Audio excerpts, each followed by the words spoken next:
Now, let's take a look at something called Zionism, which sprung up during the 1800s. Zionism came about in large part because of Europe's anti-Semitism. Anti-Semitism is the hostility toward or prejudice against Jews or Judaism. So, what is Zionism? Zionism is the idea that the Jewish people should have a national home of their own, preferably in the Middle East. People who follow this idea are called Zionists. The Jews lived in the Middle East thousands of years ago and trace much of their heritage to this area. So the Zionists felt that the Jews should be able to return to this area and set up a national home.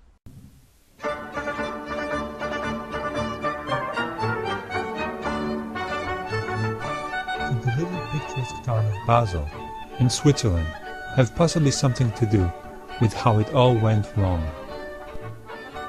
Basel was the setting for the first Zionist convention in 1897.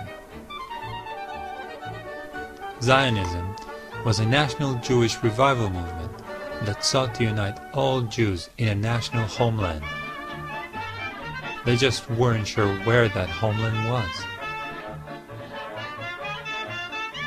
Up until 1897, there were all kinds of crazy ideas thrown into the air, like Uganda, Alaska,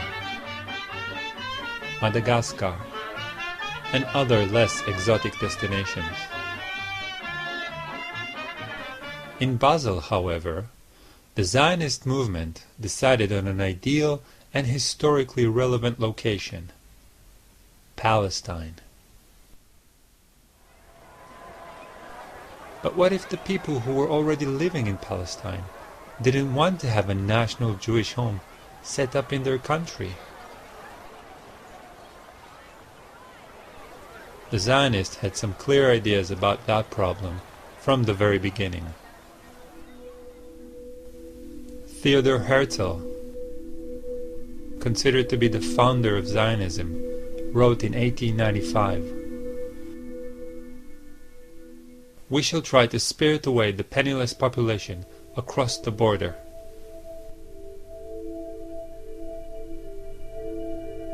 Leo Motzkin, one of Zionism's most liberal thinkers, wrote, "The colonization of Palestine has to go in two directions.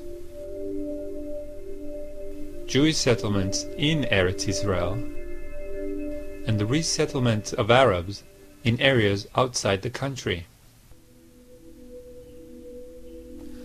Chaim Weizmann, the head of the World Zionist Congress and future president of Israel, proclaimed the Palestinians to be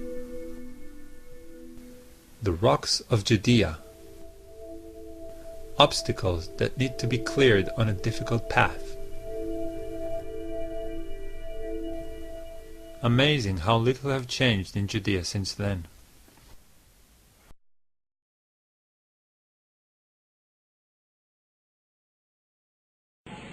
World War I broke out in the summer of 1914.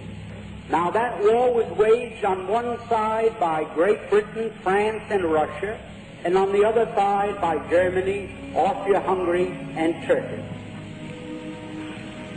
What happened? Within 2 years, Germany had won that war. Not alone won it nominally, but won it actually. The German submarines, which were a surprise to the world, had swept all the convoys from the Atlantic Ocean, and Great Britain stood there without ammunition for her soldiers, stood there with 1 week's food supply facing her, and after that, starvation. At that time, the French army had mutinied. They lost 600,000 of the flower of the French youth in the defense of Verdun on the Somme. The Russian army was defecting. They were picking up their toys and going home. They didn't want to play war anymore. They didn't like the Tsar. And the Italian army had collapsed. Now, Germany, not a shot had been fired on the German soil. Not an enemy soldier had crossed the border into Germany. And yet, here was Germany offering England peace terms. they offered England a negotiated peace on what the lawyers call a status quo ante basis. That means let's call the war off and let everything be as it was before the war started.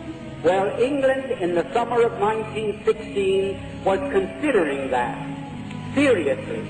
They had no choice. They was either accepting this negotiated peace that Germany was magnanimously offering them, or going on with the war and being totally defeated. While that was going on, the Zionists in Germany, who represented the Zionists from Eastern Europe, went to the British War Cabinet, and I'm going to be brief because this is a long story, but I have all the documents to prove any statement that I make. If anyone here is curious or doesn't believe what I'm saying is at all possible. The Zionists in London went to the British War Cabinet and they said, look here, you can yet win this war. You don't have to give up. You don't have to accept the negotiated peace offered to you now by Germany. You can win this war if the United States will come in as your ally. The United States was not in the war at that time. We were fresh, we were young, we were rich, we were powerful. And they told England, we will guarantee to bring the United States into the war as your ally, to fight with you on your side, if you will promise us Palestine after you win the war. In other words, they made this deal. We will get the United States into this war as your ally. The price you must pay us is Palestine after you have won the war and defeated Germany, Austria-Hungary, and Turkey.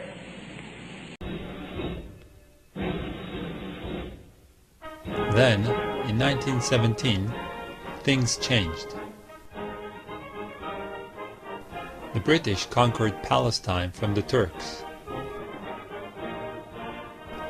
They legalized the Jewish national home idea with the Balfour Declaration in the same year. Palestine became a special case because the British violated the provisions of the Mandate for Palestine, because they put the Balfour Declaration into the Palestine Mandate, you say. What did this mean? It meant that for Palestine, the wishes of the inhabitants, 90% Arab, would not be listened to, and they would not be developed for independence. It would be Jews, once they came in through immigration, you see, they would be allowed to develop. And so it's really with the Palestinian Mandate and the violation of the mandatory provisions to give the Zionists the right to create a majority of Jews to create a Palestinian state that the real Palestinian Zionist conflict begins, with very few illusions on both sides.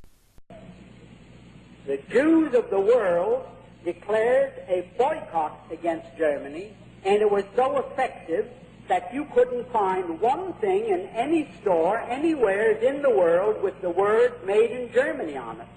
Now, up to that time, not one hair of any Jew had been hurt in Germany. There was no suffering, there was no starvation, there was no murder, there was nothing. Now, that, naturally, the Germans said, why, who are these people to declare a boycott against us and throw all our people out of work and our industries come to a standstill? Who are they to do that to us? And they naturally resented it. Nazism, which was to create the Second World War, was born out of the First. On November the 11th, 1918, to the surprise of German frontline troops, the war suddenly stopped. Da waren wir natürlich wütend, denn wir fühlten uns ja gar nicht geschlagen. Die Fronttruppen fühlten sich nicht besiegt. Und wir fragten uns, warum kommt der Waffenstillstand so schnell und wir müssen so schnell alle unsere Stellungen räumen, denn wir standen ja überall noch im Feindesland.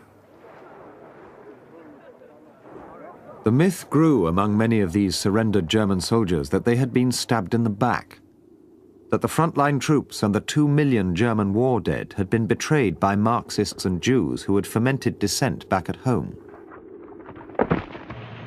As these surviving troops returned to the newly democratic Germany, they took their bitterness with them. It would grow and flourish into Nazism in the south of Germany, in Bavaria. And the Germans for the first time realized that they were defeated. They suffered this terrific reparations that was slapped onto them because the Zionists wanted Palestine, and they were determined to get it at any cost. When the Germans realized this, they naturally resented it. Up to that time, the Jews had never been better off in any country in the world than they had been in Germany. You had the Warburgs in Hamburg, who were the big merchant bankers, the biggest in the world. The Jews were doing very well in Germany. No question about that. Now, the Germans felt, well, that was quite a sellout. After the war, the Allies continued to blockade Germany, and the returning troops who marched through Munich, the capital of Bavaria, were shocked to discover how much their families were still suffering. Millions of Germans were hungry, and thousands more were dying of tuberculosis and influenza.